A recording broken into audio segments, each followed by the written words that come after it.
a man make mistakes? Is he eligible for redemption?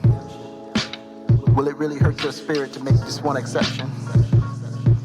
If I did you wrong, am I wrong for doing you wrong? If we get back on and make a promise to get along, would you take me back? My bad, I'm back. Would you take me back? My bad, I'm back. Yo, what's good? It's your boy, the Big D. This is the Big D Show. We are on the Divorce News Daily segment of the show. We got a good one today. We're going to talk about some great things. I think I'm going to do a couple of videos today because I've been picking up a lot of great information. I didn't do anything Sunday. My building is closed. And I didn't do anything yesterday just because mentally I was just out of it, just tired, just resting a little bit. So today we're going to get busy. We're right back at it. So let's jump in here and let's have some conversation about the Big D. I think something that I'm learning and just dealing with a lot online is people who don't really like when you ask questions, right? So I think that's something that we as, patrons of the Big D, I don't know what our name is yet, but we got to come up with a name. I don't know what it is yet. We got to have a nickname. So we're learning that we need to think, right? We need to have critical thinking in certain situations. We can't let the situations overwhelm us to the point where we can't think critically. And we need to ask questions. And so that's part of what I do here on the show is I present ideas, I present things or whatever, questions come up in my mind. And so I throw it out there into the conversation. And what I notice is a lot of people don't like to have honest conversation, or they don't like to have conversation when they're not comfortable in the idea that they're going to be leading the conversation and that they're going to be the authority. So that ain't what this is here. I'm not the authority. I'm just a person who's spitballing things that pop into my mind. I know I might think a little bit different, but all of us do because we have different backgrounds, places that we come from. So I think it's important to remember that we're just asking questions. We're just trying to figure it out.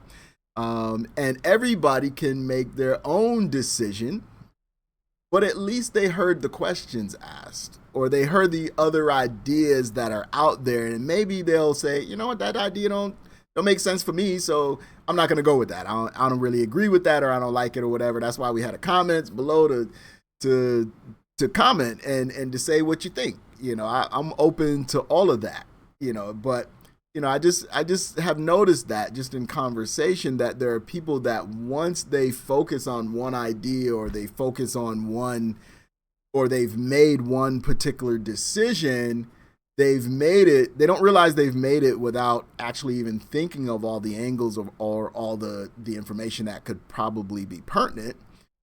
They just formulate their idea or formulate their decision, and then when questions start to come that are around it or other ideas show up, they can't handle it. They shut down. They don't want to answer any of those questions because it might mean that they have to change the way that they thought about something. And in this group and in this show, that's not what we're really trying to do here. We're trying to open your mind. We're trying to see if we can give you ideas and throw things at you. And we use other people's stories because it's easier when it's someone else's story, right? It's easier when it's somebody else's story and you talk about it because it doesn't affect you personally, so your ego's not involved, right? You just say what you think about it. You just impart your idea about it. So that's what we're trying to do here on the Big D Show. I ain't going to go into it too much. We're going to get into these stories right here and see if we can kind of decipher some things. But I want us to be more open-minded. And it'll probably change the way we approach things in life, right? Once you start to say like, wait a minute, I never thought of it like that. I have good friends, confidants, people that I consult with. And sometimes they say things to me and I'm like, why don't I think like that? Why didn't I, catch it from that angle? It's just, but it makes me appreciate having confidants. and people that I can talk to and people who express different ideas or whatever. So that's why we're here. But let's jump over here and let's get into our first story here. It says, why is my ex, 10 years married, so bitter towards me during the divorce when she was the one who lied and cheated and wanted to get a divorce? So, I mean, I think it kind of goes hand in hand, that bitterness. Obviously, if she's willing to lie and cheat and knowing that she has a husband or whatever, I mean, yeah, they're going to be a little bit bitter because, like I said, people don't like when they get confronted with the truth, and their own particular truth may not be satisfying to them. It may not be something palatable to them. She probably can't even believe that she did it herself. And she made a mistake, but she does not want to take accountability for it, even though it's squarely on her, and she can't prove that it was not her. She doesn't have any way to say, this really was not me, because you already know it was her, right? The evidence is there or whatever, however it came out or whatever. She had to admit that it was her, that, she lied, she did cheat or whatever. And now that that's out there, her only outlet really is to be bitter, right? That's pretty much what people's reaction is going to be. They don't like the fact that the light is shined on them, and so they act out. But let's see what PM Me Your Kitties has to say. He says, I'm a gentle person. I wasn't a perfect husband, none of us are, but I'm an incredible father and was 100% devoted to my wife and loved her unconditionally while married. Our marriage was fine. We were very polite to each other, but the spark was gone and we stopped giving each other attention. She became disinterested in our relationship and unhappy, stressed in general. She began to develop an emotional connection with a coworker and eventually cheated and lied about it for a month. I found out and tried to reconcile and bought books and scheduled therapy and wanted to make our marriage great, but she make our marriage great again. But she wanted no part of me, like a switch was flipped in her brain and forced me to divorce her, and she is still with her affair partner. This is over the last 5 months or so. We are a week or two away from the divorce being finalized. Oh man, that's quick. Wow, 5 months and then boom, you're already getting divorced and it's being finalized. That's good, man. You're getting out of it quick. That's excellent. But every time she sees me or texts me or talks to me, she is short with her words and rude. She's sure to tell me how happy she is and how she treats me like dirt. Every text is condescending. For example, she wanted to use an online shared spreadsheet that I made for our budget, but I removed her as a user and tailored it to me. She asked why she couldn't see it anymore, and I sent her a screenshot of the spending categories she could look off of, and even offered to copy my sheet and send it to her without my personal stuff on there. And she said, I had important stuff on there, I'll just do it myself. Okay, so we're going to stop right here. I think there's another section of it or whatever. But yeah, man, I wouldn't internalize this too much. Her bitterness towards you is a lot to do with her. It don't have anything to do with you. You're a great guy. You weren't a problematic person. It don't sound like you guys were really even fighting a whole lot or anything like that. It just don't seem like it was really toxic from what I'm reading so far. I'm only hearing one side, but that's the way I look at it. I think she, she checked out. At some point, she checked out. She probably didn't even realize that she was checking out because she was checking out a dude, right? So that will cloud your mind a little bit. You meet a new dude or you meet a new woman, and all of a sudden it's new, it's shiny, it's looking like, oh, wow, where have you been all my life? And wow, I married this guy over here who's taking care of me. He's paying my bills, probably taking care of the kids. He's taking care of the house. He's taking care of the cars. He's doing all this stuff. He's cutting the grass. He's taking out the garbage. But that's not anything too great because this guy is like Prince Charming, so the mind will tell you crazy things. And if you think about a woman, typically they're not going to be as logical as men thinking point A to point B. They're going to be built to deal with more emotionals, and so the emotions are telling her hey, you missed out on something here. This guy is probably great for you. You missing out over here or whatever. And so her emotions and the chemicals that go along with that probably pushed her, to continue down the path, even though she know that she shouldn't. And I think maybe she's embarrassed that she actually did. And you're pretty much the only person on earth who really truly knows the whole story. And so, if you truly know the whole story about somebody's personal life, they typically have problems with that person because you have the key to unravel her whole being, right? So, if you told your story, she's vulnerable to you, right? So she could really be embarrassed, right? So this is what it is, and this is why she's being rude to you and all of that stuff, because she realized you're the only one with the light to shine on her. So he says she's being rude, she's texting him or whatever, talking to me, she's short and all that stuff, and all that's because she got a new dude or whatever. But what happens if he just says, hey, you know what, this was a fling for me or whatever, I'm not committed to this or whatever, you know what I'm saying? Then what do? Is now she's out there alone or whatever. Maybe her words might soften a little bit if she thinks that she might have to go back to you, just depending on the financial situation and all that. Looks like you guys had your financial situation kind of together because you had a whole spreadsheet for your budget. So now I can tell that you're kind of an organized person. You care about your finances. You're keeping things in check. So you're a responsible person. And sounds like she kind of wants to be that too.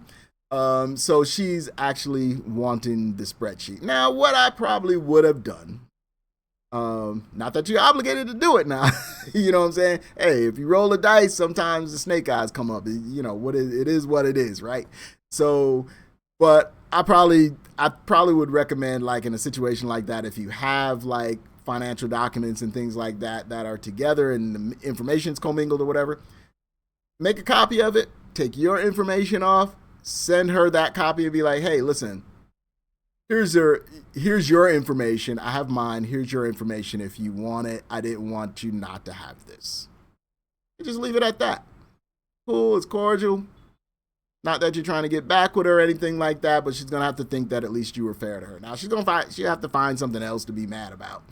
So all this really is her, just being angry and bitter and trying to block you, right? Block you from, her life and talking about her life or whatever. She's afraid that you're going to say something that, that might be embarrassing to her since you're the one who knows the story. So we'll finish this out. It says, let's see here. It says, that doesn't seem like much, but it's every single text, right? She sounds annoyed at me all the time. She sounds so annoyed with me all the time. This is what she asked for. She wanted to have the affair. She refused to reconcile. She got everything she wanted, and I've had a horrible time with it, blaming and doubting myself and my own self-worth. You all know what I'm talking about. After 5 months, I'm finally starting to feel normal and happy, but holy smoke, she is evil. I told her that if she continues to be rude to me, I'm just going to stop talking to her altogether unless it's about the kids, and she acknowledges that she's a to me, and would try to get better. Why am I still being tortured by her? What is going through her head? So, Big Ram Betty, I think I've seen this name before, so I appreciate her, or this person being, I think it's a her because the emoji looks like a her, right? Being in here, answer says, somebody has to be the bad guy. If it's not you, it's her. It's her. It can't be her, so you must be the bad guy, and she should treat you like it. So yeah, that's the way that it is, right? She realized that she messed up. She's not really dealing well with the fact that she messed up, right? So the therapy that you were trying to set up and all that stuff, the books that you got or whatever, she's not taking any of that information in because she's in that fog right now. So her eyes are blinded a little bit. All she can deal with is the emotion of the fact, like, I screwed up. And some people that really don't like to screw up. I don't like to screw up. I do all the time, but I don't like it.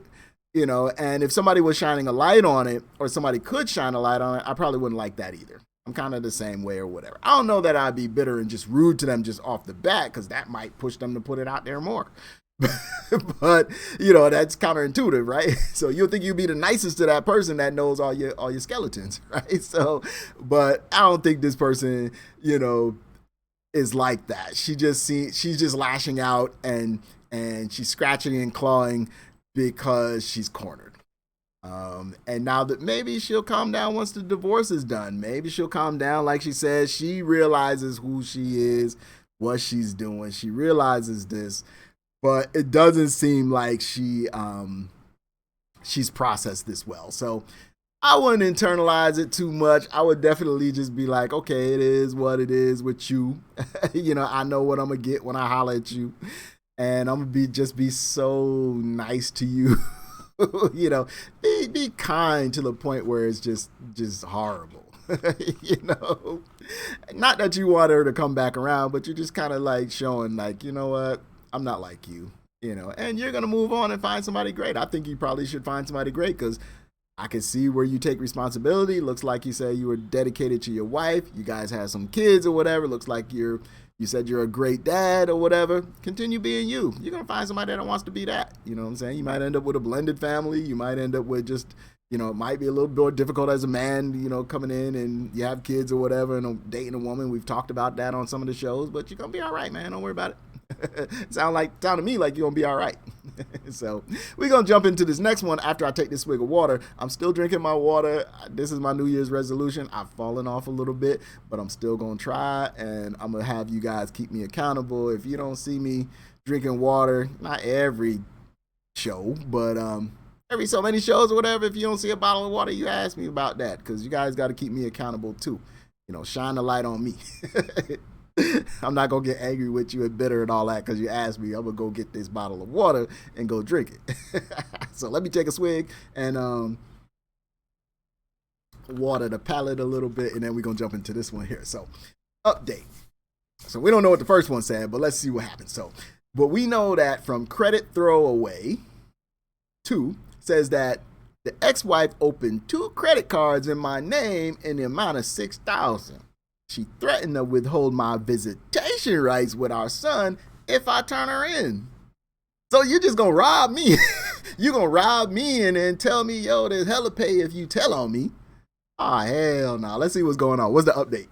So, he had the original post there. This is not a link. This is just a, let me get it on the right screen or whatever. So this is not a link here. This is just an image because I like screenshot it or whatever. And then, in my phone just because I might see it or whatever. And then, I put it on the screen here. So it says, there's some good and some bad, unfortunately. Since this started several months ago, she has been horrible. Here we go again. That horrible attitude. Why? Because you got the skeletons. you got the light and the skeletons. I went to the police regarding the credit accounts. Getting the report was painless, and they said it happens a lot. Both of the credit cards have dropped off my credit report, which is good. My credit is back to normal, and I've set up a credit monitor to make sure it doesn't happen again. So I'm kind of in my credit journey right now, too. It's like I didn't have a credit score for a few years. So I just kind of opened a couple of credit cards and all that stuff. So I'm building my credit, too. And it's something that you take pride in. It's like, look, I'm working hard to make sure that I don't have any problems with this. I don't want anything bad on my credit. I don't want one besmirchment on my credit at all. If a besmirchment is a thing, it better not be on my credit. So I ain't having it. So to have somebody go and open credit cards in your name and probably run them up, ain't paying them, you don't know about it or whatever, that's really dangerous to your credit score, man. So I'm glad his credit's back to normal. I'm glad he set up the credit monitor. You can also go to the bureaus or whatever and freeze your credit too. So those are things that you can do. So if you're going through this situation and you're thinking like, keep an eye on your credit. If you're in a rocky situation in your relationships or whatever, you're thinking you might get divorced, even before that, monitor your credit. Make sure you know what's going on with it or whatever, because when you break up, things are going to happen, right? You're going to lose maybe that other income. you're going to be able to need to prove your income, your credit worthiness, or whatever like that. You're going to have to keep an eye on these finances because maybe the other person doesn't have as much income. They're not able to pay the bills. Maybe you got joint credit cards and things like that. Be mindful of all that, right? That's something that you got to be careful of because you don't want your name tore up for 7 years or 10 years because, she just decided to open credit cards in your name for $6,000. So it says, it doesn't look like she's going to be prosecuted for opening the cards in my name.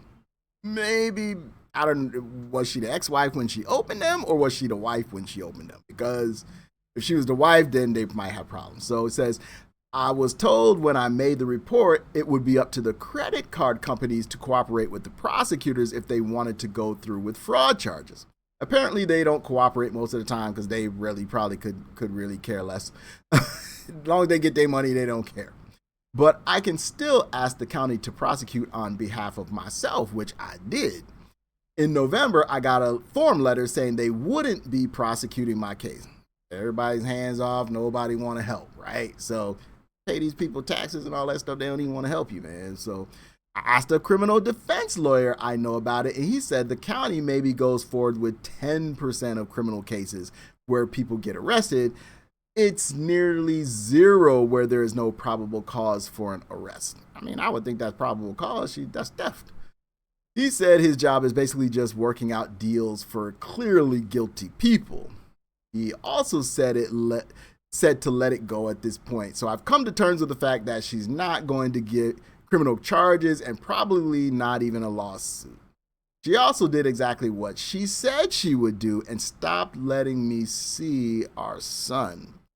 Documented every single instance, about 30 since September, that she's failed to follow our court-ordered custody. We're going to cut this one off here, but wow, man, it's like, see how that is? It's like, I feel like sometimes people do dastardly things. They just get away with it. And I think people try it because there's the real chance that you might just not be prosecuted for it. You might just get away with it. Nobody is going to say nothing about it. They're not really interested because it's not that big a case. It's $6,000 or whatever. It don't affect the state. They're maybe wanting to do some other things right now. If it's something personal of theirs, or maybe it was a son of theirs, or like a nephew of theirs, or whatever, they might be more interested because it's a family thing, and you got to go to Thanksgiving with this person, and he gonna be looking at you across the table like, "Why you ain't help me?" and now you sitting there like uncomfortable trying to eat your turkey, and that's not gonna work. So but we can't expect these people to even come and help us. So all I'm saying in this situation, I think the lesson that we take away from this is that we take care of ourselves, right?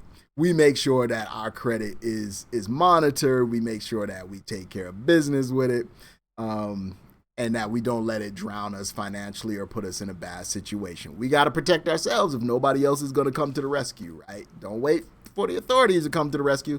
Them people don't care. I'm going to swig my water again. All right.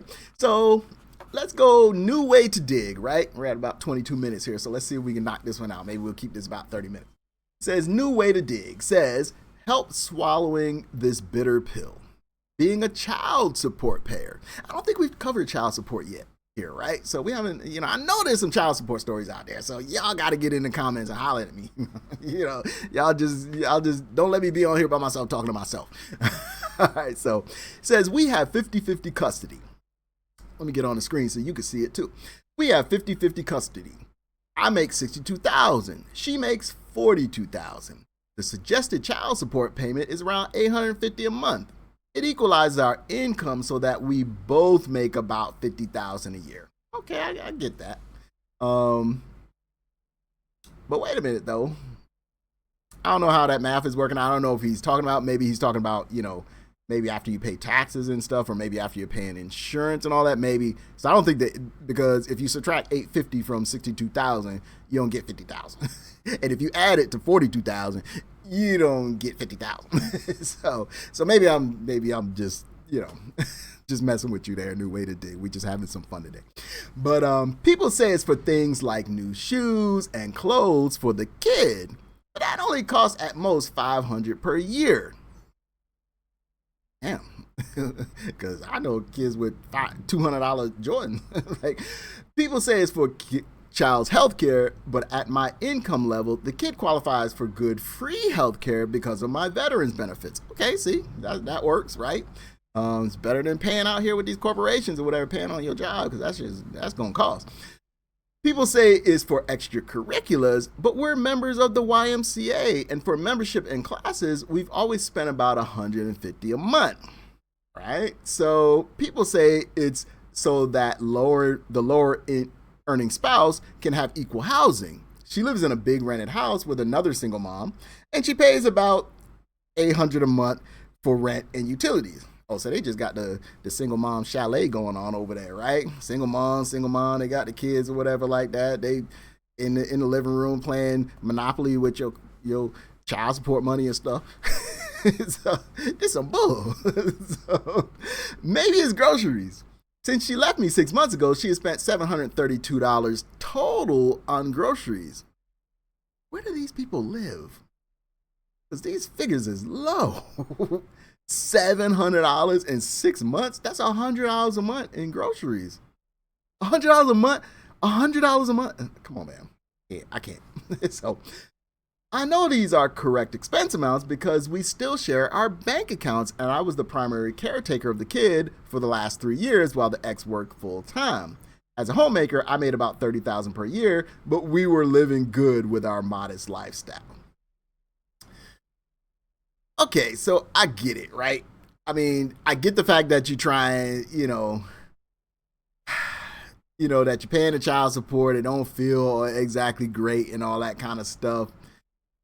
All I can say is you got to pay, man. You got to pay the money or whatever, wherever the money's going or whatever. Once it leaves your hand, just consider it gone. You just have to think about it like, you know what?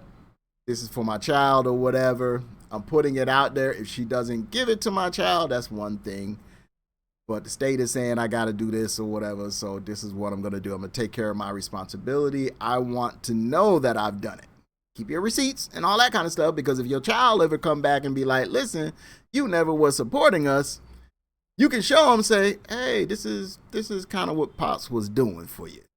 I was sending this. So if you don't see it and you didn't get it, because your mom didn't provide that for you. Or if your kid comes to you and says, hey, Dad, we lacking this or we lacking that. Like, listen, should not be lacking that or whatever because, the money is there. Here's a little something extra or whatever in your pocket. You always want to slide them something in their pocket that they can keep. They might be a little too young. Maybe they too young or whatever. But once they start getting older or whatever like that, put a few dollars in their pocket. I think that's, even though you're paying the child support, I know that's a lot and all that kind of stuff. That's really for her. We already know where this is going, right? So she's spending the money. It's really going over there for her, right? So, put that out of your mind. You got to kind of some way get around that and just, slide your kid a 50 spot here, a 20 spot here, or whatever. They like that. Kids are like that or whatever. They actually getting the money in their hand. Don't tell your mama about this. I mean, do the same way our grandma used to do. Just say, mama used to do the same thing, right? Hey, here's a little something, whatever. Don't tell your mom that you got this or your pops because they don't want them to take the money from you, right? So they can manage it better or whatever. But your grandma wants you to, get out there and spend your own little money or whatever. Do what you want to do, right? So, I say in a child support situation, you're never going to really win that or whatever. You're not going to win that by going through the expenses and all that kind of stuff. Like we talked about already, these people don't care. These judges, they're not really going to care about that. If it's like a couple $100 or whatever like that she's spending on herself or whatever, they're not going to care about that. I didn't say anything talk about really utilities in the house and all that. It's like rent. She has rent that she's splitting or whatever, but she may be paying utilities. There's cell phone bills and things like that. Maybe the kid has a cell phone, maybe not. There's all these little things that could be out there or whatever that she's paying for that you may not realize it. That is being paid for, right? But I get you and I feel you. I'm just spitballing, but I don't know. You guys tell me what you think. Like, tell me about your child support stories. I know that the stories is out there. I know we got, stories about child support. Probably too many of them. So let's cover it on the channel. This is something that goes along with the big D, right? With big D comes the big CS. So I'm gonna get out of here. Probably shoot another video since we're about 30 minutes here. I still got some more material to kind of cover today. So I'm gonna shoot another video. So I'm gonna shoot these videos, put them out there, schedule them out or whatever, put them out there for the world. And when you guys catch on and start binge watching them, I'll be so grateful. Like and subscribe. It's the Big D. Peace. Can a man make mistakes? Is he eligible for redemption? Will it really hurt your spirit to make this one exception? If I did you wrong, am I wrong for doing you wrong? If we get back on and make a promise to get along, would you take me back? My bad, I'm back. Would you take me back? My bad, I'm back.